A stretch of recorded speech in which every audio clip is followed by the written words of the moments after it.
Salamu alaikum. Kisa kizuri anakitoa huyu Sheikh. Anasema kimetokezea in 90s. Kina durusi ndani yake. Kwa ufupi, kuna mwanamke mmoja kamaliza university. Akaja kuposwa na mwanamume kutoka mtaani yani. Yule mwanamume alikuwa akifanya kazi jeshini, ana cheo cha officer. Kwa hiyo mara kakubaliwa kutokana na cheo chake. Subhanallah. Kwa hiyo akafanya harusi, akamhamisha, wakanaishi maisha mazuri yani. Wakapata watoto wawili, mmoja mwanamume mmoja mwanamke. Baada ya muda huyu mwanamume akapewa kiwanja kazini kwao. Akaamua kijenge kile kiwanja. Lakini ajenge ghorofa ziada hivi ili awekee akiba watoto wake. Subhanallah, mmoja alikuwa akimpenda mke wake na watoto wake. Kwa hiyo akaamua achukue mkopo. Akaenda benki. Kule benki alikuwa manager ni baba wa mke wake, baba mkwe. Yule baba mkwe akamwambia usichukua mkopo benki, utakushaji riba, utakuwa unalipa riba. Mimi nitakupa mkopo bila faida. Alafu utakuwa unalipa mimi kila mwezi. Subhanallah. Akakubali huyo mwanamume. Lakini akampa sharti, akamwambia kiwanja ukifanya kwa jina la mtoto wangu, yani mke wake huyu jamaa. Subhanallah. Akakubali, akaona si ndio family moja. Kwa hiyo akamkopesha, akaanza kujenga. Akajenga nyumba chini, alafu akajenga na ghorofa juu ziada za watoto wake yani. Sasa alipomaliza chini akahamia. Kwa hiyo akaendelea kulipa deni mpaka akamaliza. Baada muda akapewa takaudi kazini kwake. Anasema kastaafu kutokana na siha yake yani. Subhanallah.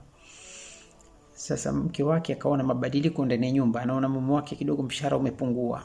Halafu na siha yake kidogo ikaanza matatizo ndani ya nyumba, mashakili. Baada muda yule mwanamke akaomba talaka kwa mume wake, akamwambia niache. Subhanallah. Yule mwanamke akamwambia sisi tumeishi miaka pamoja, tushakuwa na watoto, hawa watoto tutoharibia future yao. Subhanallah. Yule mwanamke akashikilia kwa anataka kuachwa. Huyu mwanamume akaenda kwa baba mkwe, yani kwa baba wa mke wake kuzungumza naye. Na yule baba mkwe akamwambia baada mtoto kishataka kuachwa umwache. Subhanallah. Mashakili yakaendelea mpaka akamwacha mwisho wake. Yule mwanamke alipokusha kuachwa akatoa vitu vya mume wake nje. Yule mwanamume tena hawezi kuingia ndani. Akamwambia bana, hapa wewe خلاص ushaniacha wewe, huna haki tena kuingia ndani. Chukua vitu vyako nje huko. Yule mwanamume akarudi kwa baba mkwe, anamwambia mimi nyumba ya kwangu mimi ndio nimeshughulikia, nimetaabika maisha yangu yote nimehudumia hii nyumba. Kwa hiyo ni lazima nirudishe kwa jina langu. Subhanallah. Yule baba mkwe akakataa. Akaenda mahakama ya jamaa.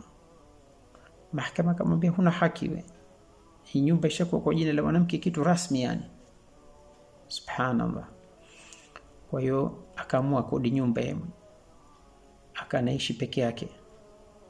Huyu mama mtu anaishi na watoto wake wale wawili, mwanamume na mwanamke. Sasa yule mtoto mwanamume alikuwa kishamaliza kusoma, kishaanza kazi. Akamwambia mama yake, hii nyumba kaijenga baba, kaitaabikia, haki yake. Yule mama mtu akahamaki, akamfukuza yule mtoto wake mwanamume. Yule mwanamume akaenda kuishi na baba yake. Subhanallah. Sasa yule mama mtu akanaishi na mtoto wake wa kike. Akanamchochea yule mtoto wake wa kike maneno ili amchukie babake. Yule baba mtu alikuwa anawapenda wote, anawapenda watoto wake, anampenda na mke wake yani. Subhanallah. Sasa yule baba mtu akataka kwenda kumuona yule mtoto wake wa kike university ili amsalimie yani. Akamfuata kule yule mtoto kumuona babake. Yule baba mtu kanyosha mkono ndo anamsalimia mtoto wake akakataa kunyosha mkono. Akamwambia usije tena kuanzia leo hapa, sitaki kukuona mara pili. Mtoto anamwambia babake hivyo. Alafu akamtukana babake. Subhanallah.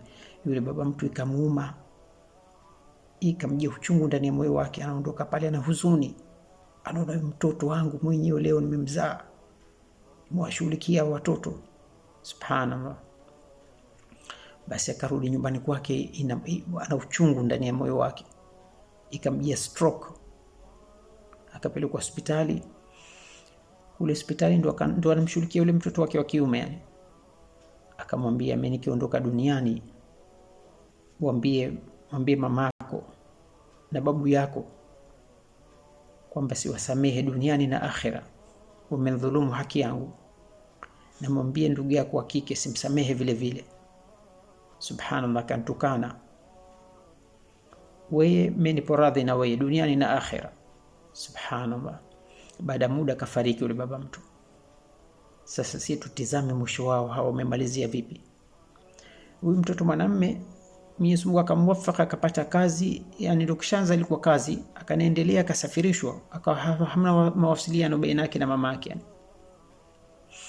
Sasa huyu mtoto mtu aliingia kwenye drugs, mtoto wa kike. Akakamatwa akahukumiwa jela miaka 10. Subhanallah. Halafu na huyu baba mkwe kule benki yutokezea mashakili ya wizi, akakamatwa akanyang'anywa mali zake zote, halafu akahukumiwa jela naye. Subhanallah.